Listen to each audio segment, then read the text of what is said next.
Stepping out of our comfort zone. I recently read a story about a world-famous tightrope walker, Charles Blondin. Blondin traversed the gorge at Niagara Falls on September 14, 1860, a 1,100-foot-long walk, suspended 160 feet above the turbulent Niagara River. The stunt was well advertised, so a large crowd gathered to watch. Before starting his tightrope walk across, he asked the crowd if they thought he could do it. He received enthusiastic applause, and they continued to cheer loudly as he easily made his walk across and back. Then, he asked the crowd if they thought he could do it pushing a wheelbarrow in front of him. Again the crowd cheered him on. Confident he could accomplish the task, he easily pushed the wheelbarrow across the gorge and back.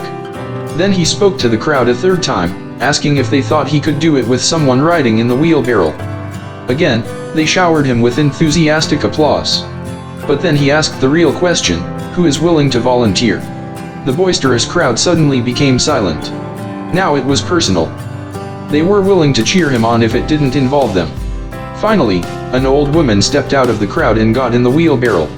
The woman was Blondin's mother. He successfully pushed his mom across in the wheelbarrow and back again. It is easy to cheer on someone else if you are only a spectator and you have no personal commitment.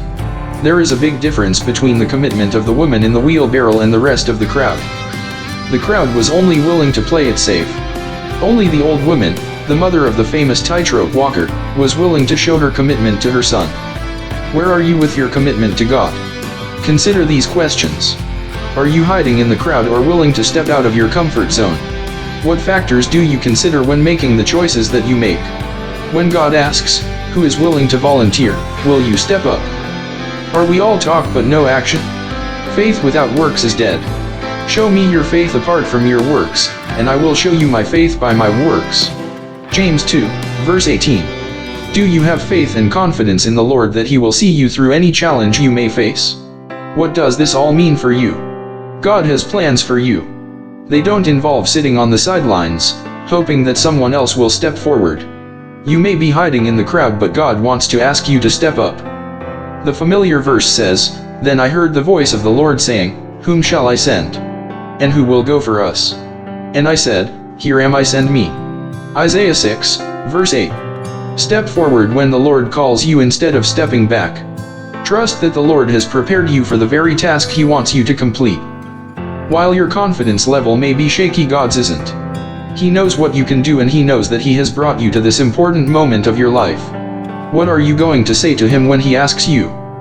Let us pray. Lord, there may seem to be security in the safety of the back of the crowd. That, however, is a sign of insecurity, not having confidence that the Lord has your back. If we feel God is calling us, let us step forward boldly in true faith. We can accomplish important work for you, Lord, if we just trust that you will be with us.